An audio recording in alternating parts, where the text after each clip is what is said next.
Welcome to Misunderstood, where we explore identity, the meaning of the word race, and talk about the multicultural and multiracial experience with stories from our own lives. I'm Hannah Lee. I'm Amy. And in today's episode, we continue to explore the topic of multiracial actors in the entertainment industry. We also have a special guest for this show who can talk about things from her perspective. Our manager, yes, we have the same manager, Matilda Comers. Welcome. Thank you for having me. I think Australians still don't quite place me as Australian. British people don't think I'm British, and I definitely don't look Sudanese, so I feel like as much progress as we make, we also still kind of paint certain cultures under one brush. When I was like 18 and starting out, or maybe a little bit older, I remember they wanted ambiguous, they wanted somebody to look like they could belong anywhere. And I was so desperately I wanted to work. I was excited to get out into the world. I was like, yeah, I can fit anywhere. Before we dive into this episode, it's important for us to say that we are here to offer up stories, ideas, and various theories for you to consider and decide for yourself in light of your own knowledge and experience. Exactly. We hope to explore, learn, and grow together with you. We are not professing to have any of the answers. Our aim is to start conversations around these topics.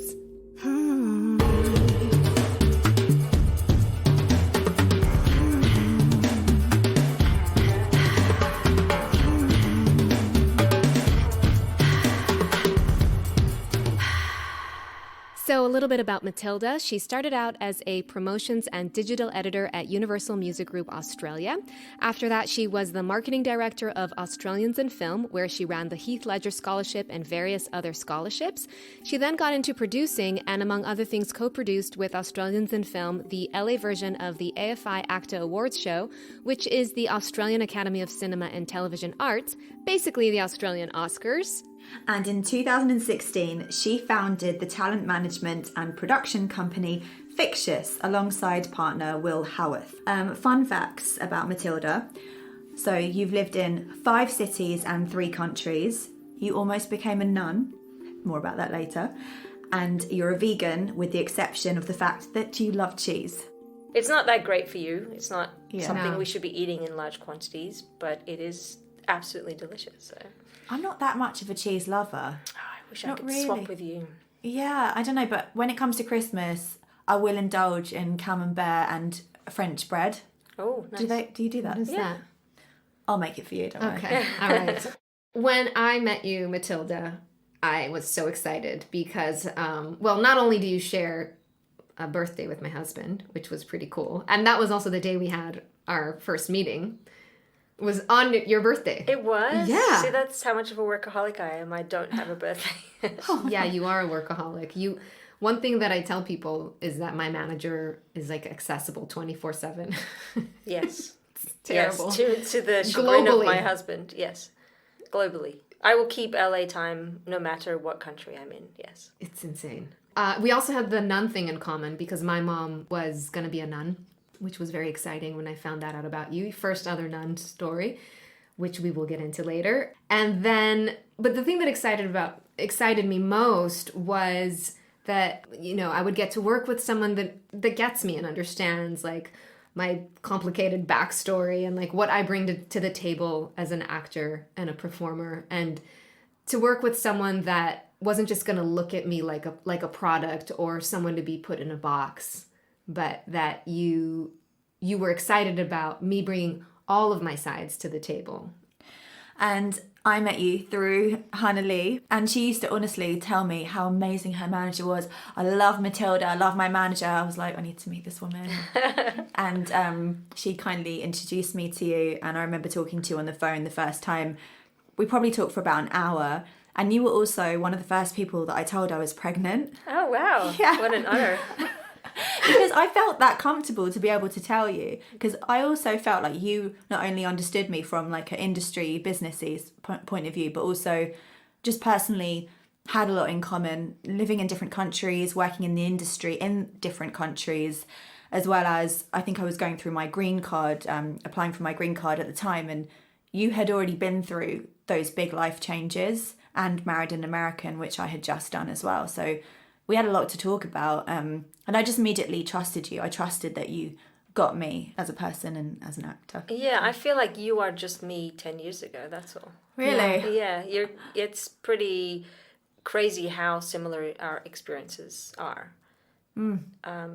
Yeah, plus I'm you as a mum 7 years ago, so Yeah. yeah. I So know. just ask me anything. Oh, thank you. Yeah, it's so nice to be understood and just like without words sometimes as well, just to know that you're going to get it. It's, yeah, really great. The crazy thing is, though, that you're not that much older than us. You're like, Oh, yeah. pretty much our age, but she's just an old soul and she's done so much. Yeah. I Absolutely. appreciate that.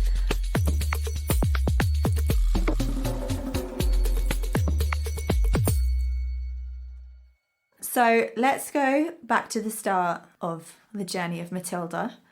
Where were you born? I was born in Khartoum in Sudan. I was there until 89, maybe late 88.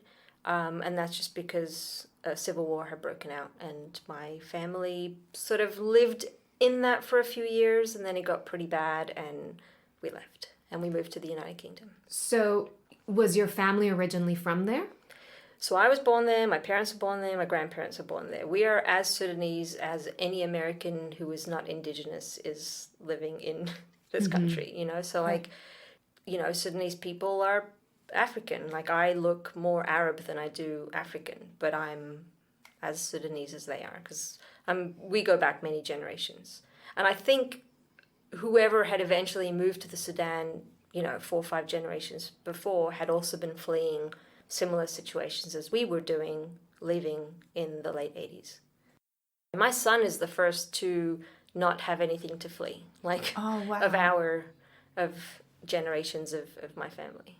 Oh my goodness. Do you remember that? Do you remember? Yeah, I remember kids with guns stopping you at checkpoints on the streets. I remember it kind of turning because, you know, it's kind of funny when I speak with my family, they speak of the 70s and the 60s in the Sudan with this like such nostalgia. Everything was simple. They had simple jobs, simple life, great food, great community, got to practice their religion, all of that kind of thing. And then, you know, late 80s, it just kind of went to hell. Civil war came in, president came in, brought in the Sharia law, kind of armed kids, brought in conscription, all of that kind of thing. And it became scary, it became dangerous. So I remember it going from just peace and regular civilian life to curfews and, you know, worrying about like explosions and things like that.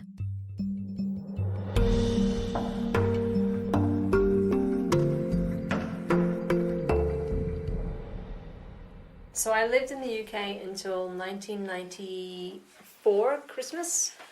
So basically when my family left, we as a small unit with my mum and dad, we went to the UK. My mother's side of the family went to Australia.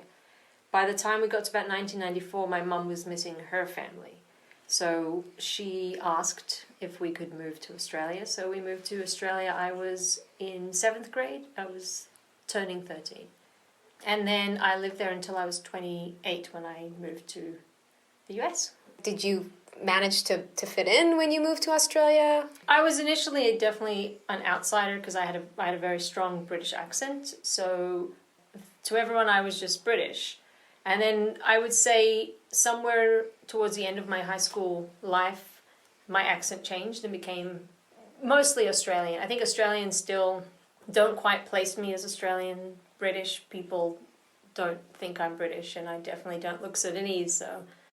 What language did you speak growing up? What was your first language? Or My first language was Arabic, but funnily enough, I went to an international school called KIPS, which is Khartoum International Primary School, and I didn't speak Arabic there because I was amongst, you know, the kids of the consulate families or the, you know, folks who were there for industry or for work, and so I wanted to blend in. Mm-hmm. So they didn't know I spoke Arabic, and I kind of regret it because Arabic was taught as a second language in that school, and while my language speaking skills were quite strong because I spoke it at home, I sort of screwed myself over by not actually learning how to read and write at all.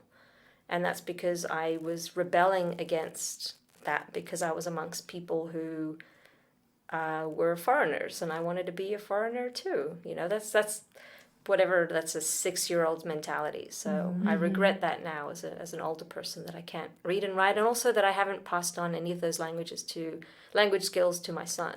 My son doesn't know how to speak a word of Arabic, which is regretful.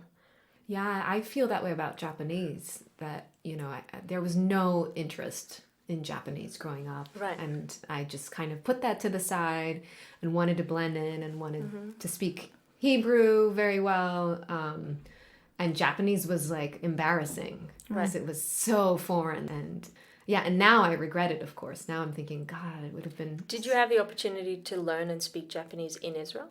Well, not really. I mean, it was my dad, and there were a few Japanese people back there where I could have, if I had asked my parents, like, I want to pursue this and I want to learn the language, I could have gotten lessons. Right. But when you're a kid, it's hard to navigate, And discipline yourself. What I was into dance, and that was it, and that was the hobby that my parents would pay for. But I feel guilty that I wasn't more interested, and that not only was I not interested, but I would kind of push it away. Right, that's exactly what I did. I did that too. You did? My mum used to try and teach my brother and I Punjabi, and I was like, I don't want to learn Punjabi. Definitely don't want to do that at the age of like 7 or something, because the same thing. I also wanted to blend in. All of my school friends were all white, and no one spoke Punjabi. I didn't need it. Living in Milton Keynes in England, and was also just preoccupied with dancing as well. I didn't want to do anything else. God, no. But then I did learn it later in life, just through living in India. Yeah, crazy that we have those things in common, living in different places in the world, Well, just to relate it to your industry, your job, like your career, do you think it has hurt you that you're not fluent in Japanese? Yes. 100%. Right. Not hurt me, but it's definitely hindered. I'm leaving opportunities on their table. Right. And I have been thinking about it lately, like, oh man, should I learn Japanese if I want to work more? But I feel conflicted about it, because I would have wanted it to come from a place of wanting to know my roots and my background, and not from a place of trying to get ahead in my career. Absolutely. It feels dirty, you know. Because I think that's a common experience. If I sort of think back to my roster, I have a client that is equal parts Italian and Greek, but only speaks Greek and has never successfully auditioned for an Italian role, because she doesn't, even though she looks Italian, she doesn't speak the language and doesn't necessarily emulate the accent as well as she does the Greek one. So even though she relates equally to both cultures, she's seen as Greek. Yeah. And I kind of have to push, no, but she's also Italian. It's a barrier for sure. Yeah, I feel like we're now coming upon the topic of our episode. And the problem is, you're going to be cast the way Hollywood perceives you. So if you look Italian or Greek or Black or Asian, those are the roles you're going to be cast in, whether you are that or not, potentially. And then on the flip side of that is, because they're trying to be more politically correct these days, they're trying to cast people that are, from that origin, but then they might not look like the classic Indian person. The stereotype. So it's tricky navigating that terrain. And I feel like particularly people that are mixed, they kind of fall between the cracks. And I have yet to use the fact that I speak fluent Hebrew and that I can bring that Israeli culture, into a character. It might be something that comes organically. Like, I know of instances where somebody plays the piano and then a director or writer finds that out and goes, oh, let's put that in there. So it'd be like, hey, I speak Hebrew. I know that's sort of left field, and like, wow, let's see how we can incorporate that. It's sort of an organic meeting of ideas between yourself and the creative in that moment, rather than something that's preconceived of like expecting someone to sort of sit at their desk and be like, oh, she's Japanese who speaks Hebrew. Now go find me this rare bird. Yeah, I completely agree. And I feel like I've been fortunate that has happened to me through being cast, and then them finding out that I speak Hindi to, you know, a certain extent, and also adding in the fact that I'm from England and have experience living in India as well. All of that has like come to the table after I've been cast, and I feel like I'm very fortunate to have had that happen. Yeah. Although you did once get me an audition for a role, they were looking like the breakdown was half Japanese, half white, Jewish. Wow. And I was like, oh my gosh, Yeah, bang on. I'm not Jewish, but I'm culturally Jewish. Right. And I was so excited about it. I didn't get it. I didn't get it, guys. I know. Who got that Who role? got that? I gotta know. Who?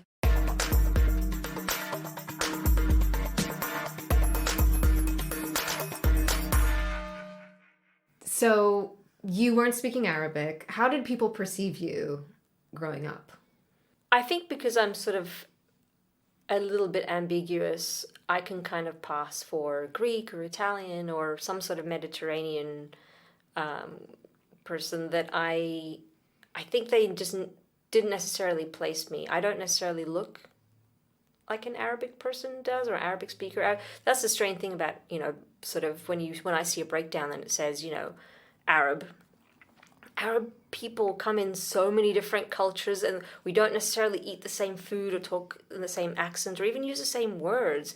You know, there are times where I'll be speaking to an Egyptian person, I'm like, I understood 90% of what you said. I'll speak to somebody from Lebanon, I'm like, it's about 87% of what you said. I speak to someone from Syria, I'm like, I think I understand less of what you said.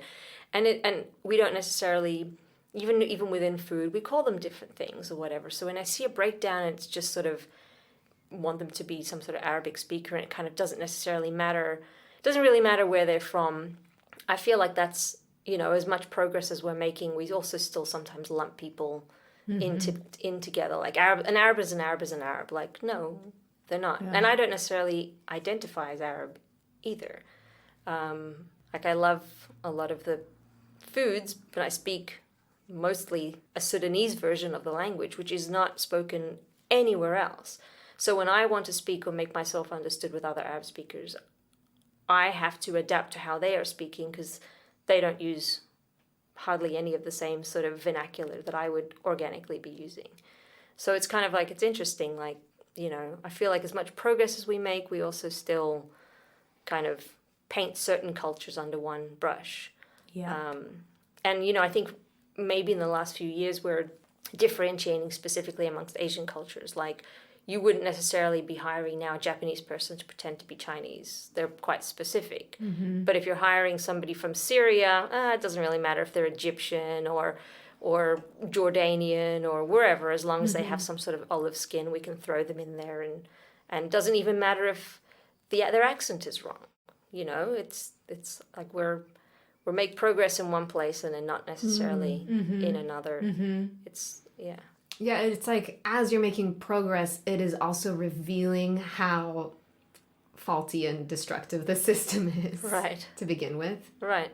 Yeah, there are insensitivities that people hold in unequal measures. Like, oh, wow, you can't say that about that person, but how come you can say it about French people being whatever? Yeah. You know what I mean? Like, we don't apply the same sort of sensitivities to all cultures as we should, or genders, or, you know, whatever on the spectrum. It's just kind of like, it feels a little arbitrary at the moment, that we're kind of like just sort of splashing around to try and figure it out. And that might be the process. That might be how humans evolve. I don't know, that we kind of make a lot of mistakes until we figure it out, but we're definitely not there yet.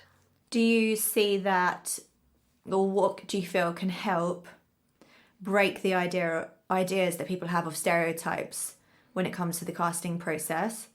Like, what can help them see the shades of grey in between, for example, and what they think is like I'm going to say Indian person, for example. Right. I think genuinely it's about access. So if you allow Indian people to tell Indian stories, and then they are able to express, well, you know, there's various languages and various dialects, and we don't necessarily all look the same. There's various shades of people, like, you know, and that's still, we're all still Indian. Then maybe people who are from outside India can watch something and be like, oh, I've come away from that with a little bit more educated bit more open-eyed, because, so I think the same with like if there's more authentically Arabic people or mixed Arabic people telling a story and just kind of being like, well, this is our experience and this is actually maybe unique to us.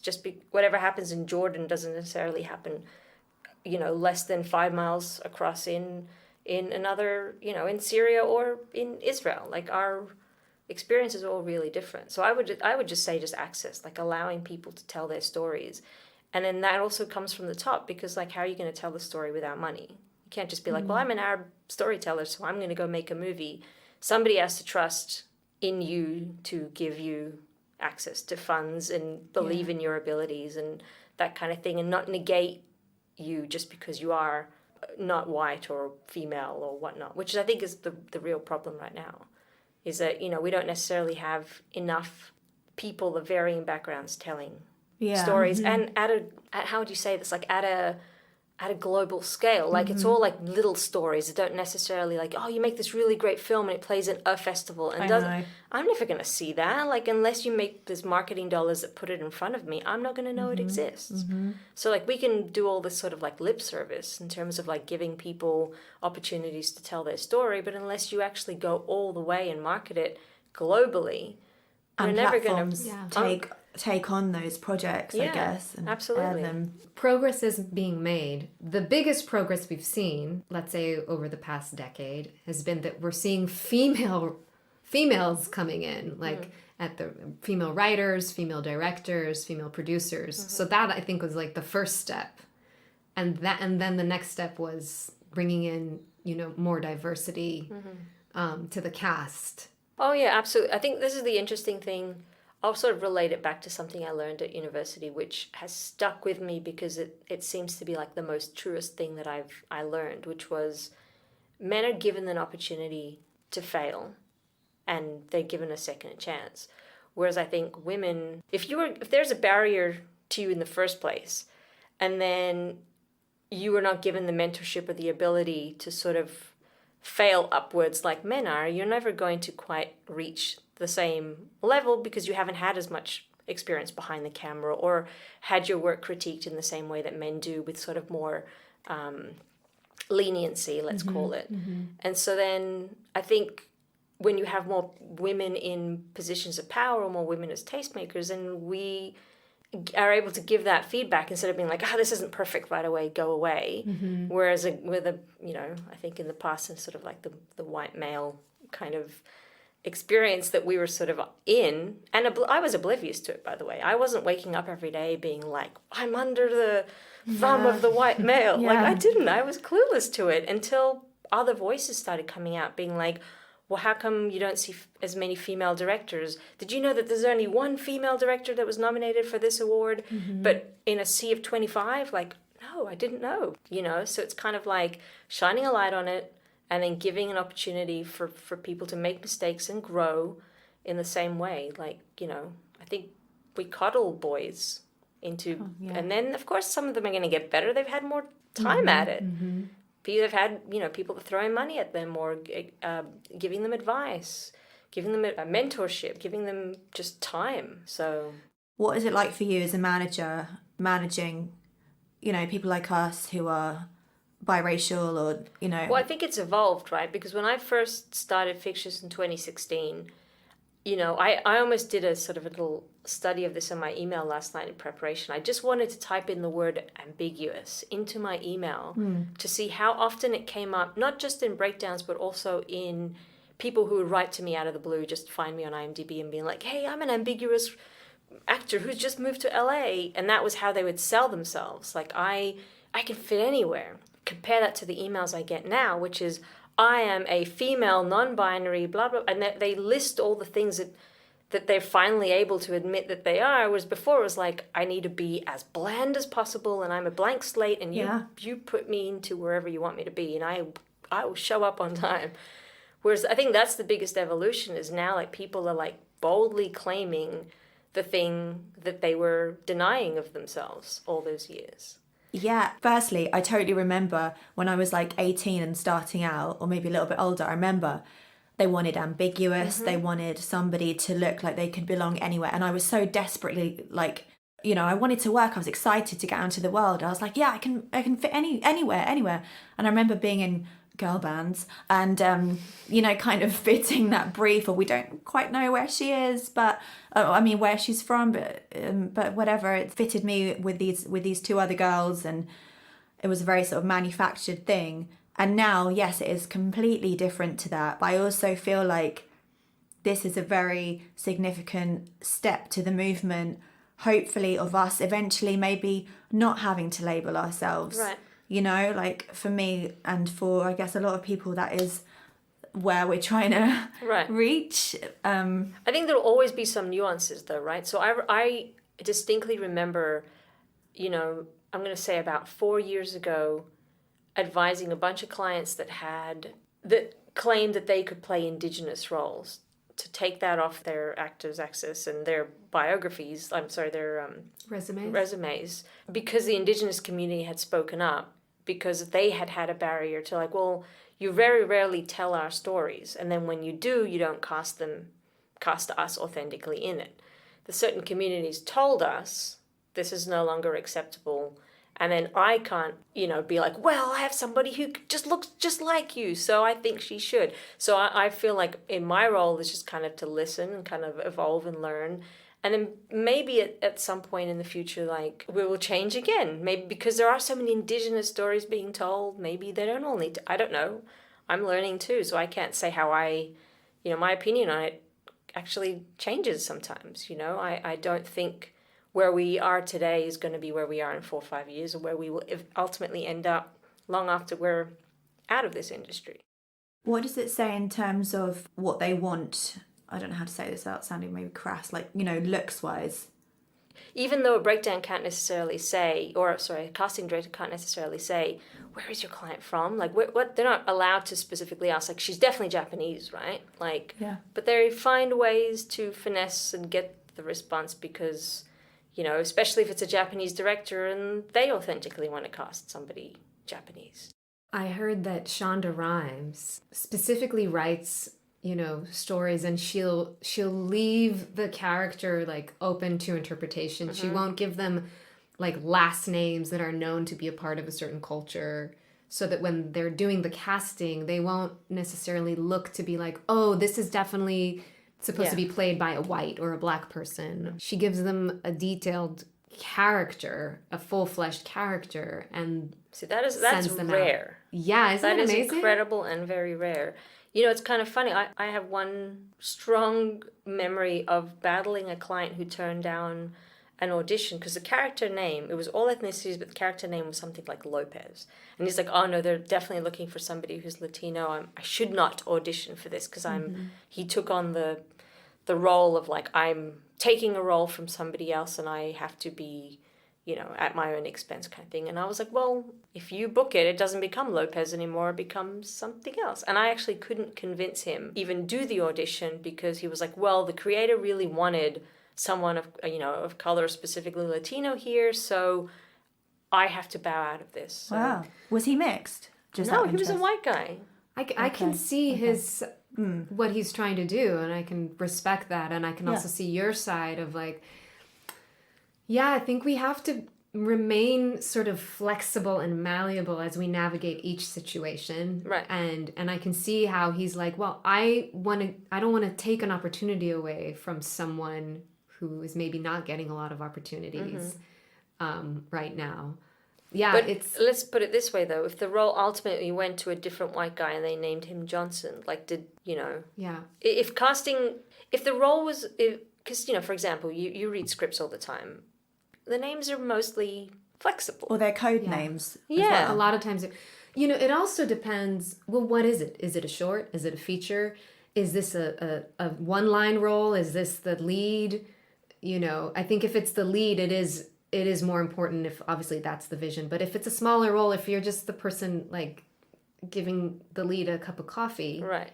You know, I mean, that's on. I think who should take the responsibility for that is like the casting and the writers, and say open ethnicities, period. Yes, and not exactly. You know, which clearly in that instance it was, because he doesn't look Latino at all. And also the role called for all ethnicities.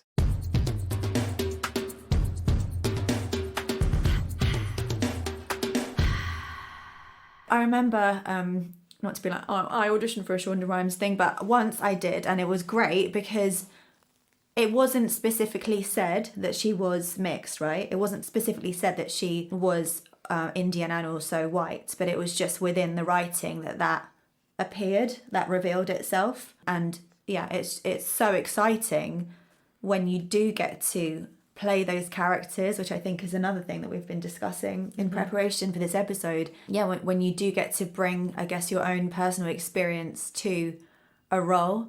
And I know that from my experience, I almost feel like I've got this little magic key that I'm like, oh, I'm able to, like, I understand this person or the root of this person. Like, yeah, I've got a lot of work to do, but I get it. I've never booked a role that is mixed race, and I have had a few auditions that were for roles that were mixed, but the mixed experience wasn't a part of the writing. Right. It was just like, that's just who that person is and that's it. And then the story is about this person gets murdered and done. You know, it wasn't, that's something I would love to see down the road. You're starting to see mixed race families portrayed in film and TV right now. Yeah, commercials in particular. My husband and I were watching something the other day, and it was kind of funny because it's not necessarily just mixed race, but also that's a really attractive, they're kind of mixing it up and like, that's a really attractive man with, you know, an average woman. Like, you know what I mean? Like, it's like extremes. And then their kids don't necessarily look like they come from either of them. Mm-hmm. And it's, you know, I watched The Little Mermaid on the weekend with my son. Oh yeah, I saw that. And I was really happy to see that not only did the character of Prince Eric, you know, his mom was black and he was white, and it took 0.2 seconds to be like, okay, got it. You know what I mean? Exactly. I didn't question it at all. Yeah. Have you seen the Dungeons and Dragons? No. film? Same thing. It's mixed race, white dad. I'm not sure what the wife was. Mm-hmm. She could have been mixed as well, but the daughter is definitely mixed. Like, looks like she's half white, half black. And yeah, it's the fantasy world. There's dragons and monsters, and yeah, why not have like a mixed family in there Absolutely. too? And it's perfectly fine. Also in The Last of Us, same thing. There's so that's cool to see. There needs to be more faith in viewers that we don't need to be spoon-fed everything. You know, I even went to go see a play in New York just before I left where the couple was mixed race and the three kids, it was all set mostly in a car, and they were three kids sitting in the back seat kind of roughhousing and talking, and they were all, like, there was a Asian boy, a white kid, and a black kid, and their parents, I couldn't even tell you where they were from. And again, it didn't take me out of the story. I wasn't confused. I didn't wonder, I didn't have too many questions about it. I just enjoyed what they, you know, brought to the table, and it was kind of just complete blind casting, clearly, and I was happy with that. In my opinion, possibly the best actor for the role got it, and it wasn't the best white guy or the best black guy because the parents were black. It was just the casting process involved meeting everybody, and whoever sort of stood out got the role. And I appreciate that. Even as an audience member, I was like, you know, I think we need to give audiences a little bit more faith. Yeah. You know, we need that they can adapt and appreciate, you know, good storytelling regardless of, you know. Yeah, totally. I agree with you. And I think there's space for both, you know, having faith in the audience and not needing to spoon feed. And it just, you know, that's just the way it is. Or delving into these stories of maybe what it is like to balance both worlds in a way that does it justice and sheds light on what the reality of it is like. That show Mixed-ish that we've both been watching, they really, you know, tackle it head on. They really do. But other than that, I haven't really seen a lot of it on TV. No, I haven't. And you know, the mixed experience. Yeah, absolutely. And I do. It was refreshing to watch it. Well, Amy, you know that obviously Fictitious is producing a Indian horror film set in India, and called Come Tomorrow, written by one of our clients. Did you happen to read that script? Yes, I did read it, and I was really excited to see that the character was mixed race. And I was satisfied because I know when I met Ashwin, who was the writer afterwards, he said to me, "What did I bring in the experience of being mixed race in a good way? Can you tell me?" And I said, "Yeah, that there wasn't any part of me that cringed or anything like that." Because that's really the catalyst for the story that takes our protagonist to India, is her place in the world and her confusion of it because of her not quite understanding, well, I feel American, but I'm also Indian, and they're sort of like conflicting within me. No, I felt like he really put himself in the shoes of someone who is mixed, and is straddling both worlds. Yeah. I mean, look, that is somewhat his experience anyway, because he is Australian, Indian, born in India, Australian accent, sort of doesn't necessarily look Indian to everybody that thinks they know what an Indian person should look like. So it's kind of like, I think there's a lot of the character of Alison in Ashwin. Ashwin historically has had trouble auditioning for being cast as an Indian person because he's not considered Indian enough. He's more likely to book an Arab character. Isn't that crazy? Than he's Indian. Yes. He's fully Indian. Both parents are Indian. And no one will cast him as an Indian. Because they're you're right, then their stereotypical assessment of what an Indian person should be is that they are of darker skin. And he is more ambiguous, and he does look potentially more mixed, even though he's not. So I would say most of his resume is really playing a character where ethnicity doesn't matter, and if it does matter, he's not Indian. He's probably some sort of Arab character. Yeah. Which is disappointing because, I think that's also one of the reasons why take it into your own hands. You write your own story. So exactly. He's written himself a role. He's playing an Indian person in a movie, and hopefully that's sort of a way to kind of educate people. Like, Indian people come in all colors. Oh, I love that. This just speaks to maybe the problem that mixed race people do face, because even within by their own people. Yeah, by their own people. Yeah, so. yeah. It's coming not just from ignorant people, but it can come from the country you're from. It can come from there too, which is interesting. I do think it all comes back to what you were saying earlier, which is that trust. Listen, people are always going to criticize. Yeah. There's always going to be someone who's going to say, no, she shouldn't have done this or that. But overall, if we can trust that the viewers get it and that we're really sweeping them up in a story and it's about that, and convince the people at the top who are funding all of this, right?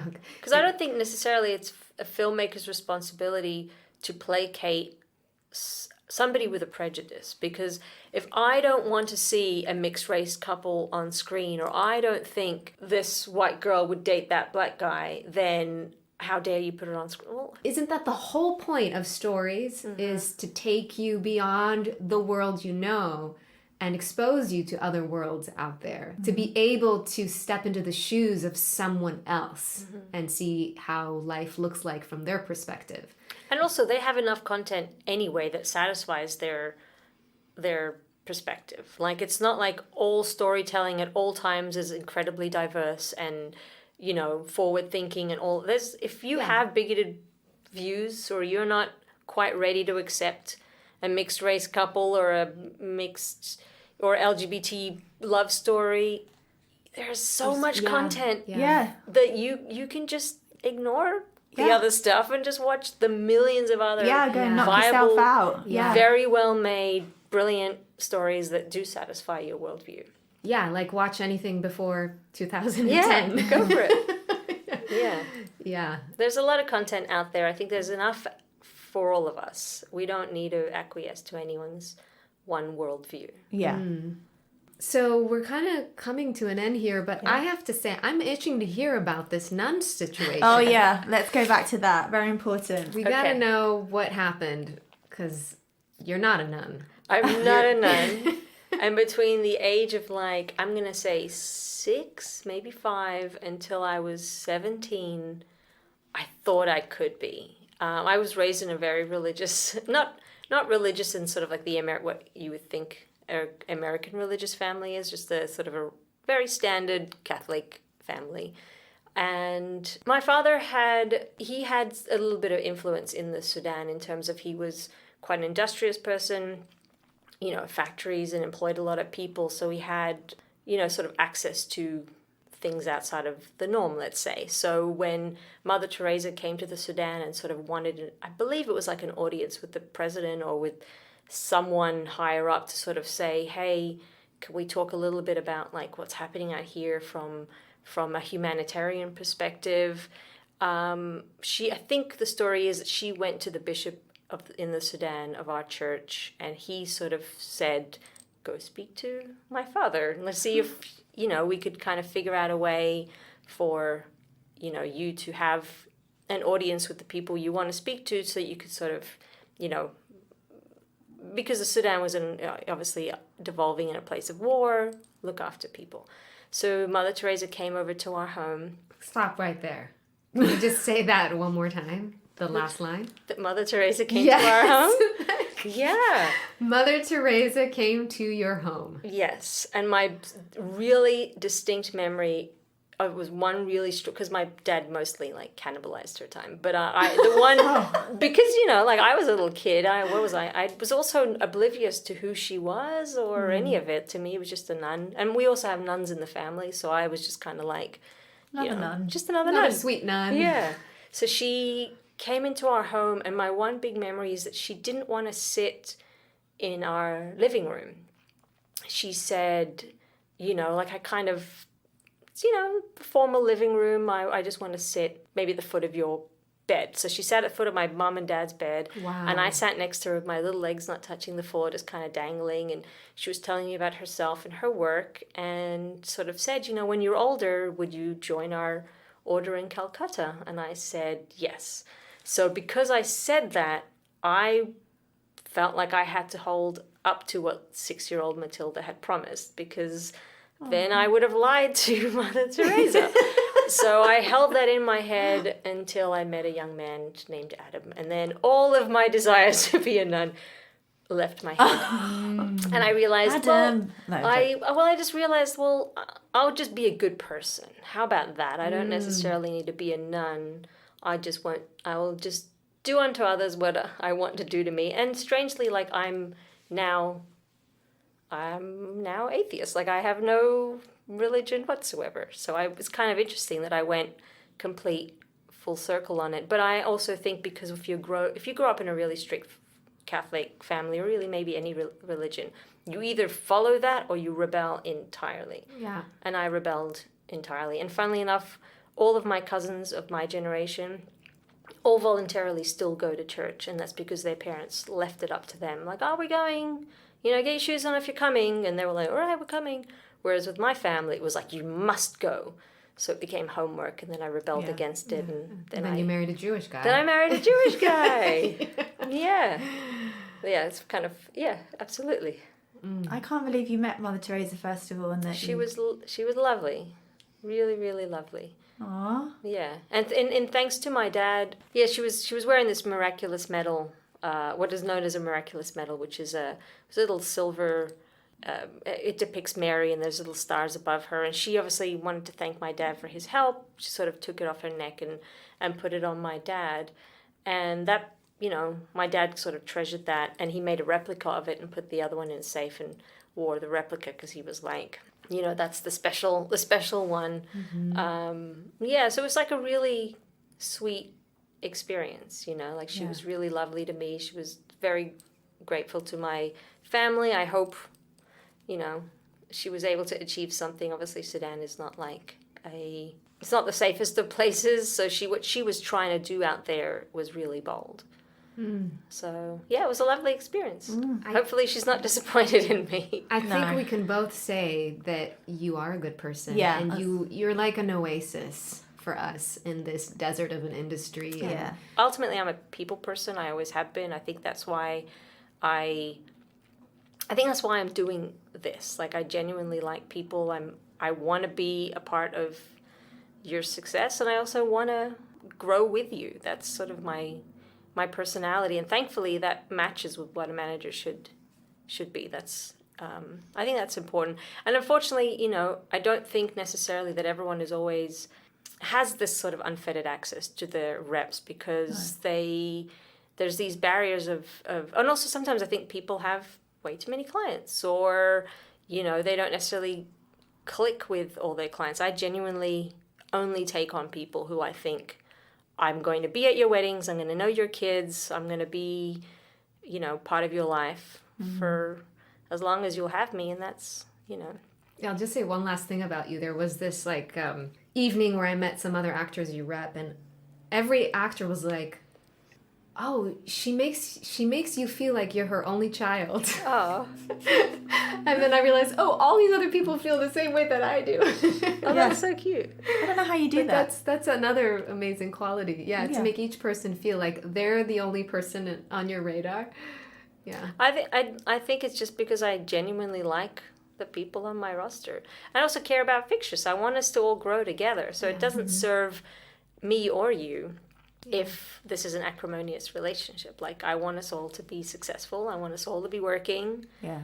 And it's better that we do it. It's better that we do it in a partnership than, independently. You're over there and I'm over here, and occasionally we meet in the middle. Like, no, let's just stay in the middle and go together. Yeah, which is a great approach, I think, for the whole industry to have. Let's see people as people first, not as labels or ideas that we have, prejudice. And let's work together and lift everybody up. I want to be an artist you cannot categorize at all. You can't put a box around me. You can't put anything around me. Angel Hayes. Pop smiled. Son, the more people I meet, the less good I get at labelling them. That's a wisdom I hope you acquire. That's by Christopher Scotton. I love that. Yeah. Well, thank you so much, Matilda. It was Thank you for having me. special having you here. It was. Thank you so much. Thank you. Pop my podcast cherry. Woo! How did it feel? It's lovely. You guys are... I love this. It's a great topic, but you also have a wonderful chemistry, so I'm happy to be here. We do like each other. We do. She's okay. I feel like there's so much more to say. We've scratched the surface of this. We are going to have more episodes dedicated to this topic. We have a bunch of funny stories and stuff, but I feel like we've run out of time today. But stay tuned for more on this topic. Yeah, thank you so much for listening. And if you have any stories or you want to write into us about anything, our email address is on the show notes. We'd love to hear from you. Please share, check out our Instagram page. Repost, retweet, Yes. all the reads. Yes. Okay. All right. Bye. Bye. Bye. This episode was produced by us, music by Matthias Künzli.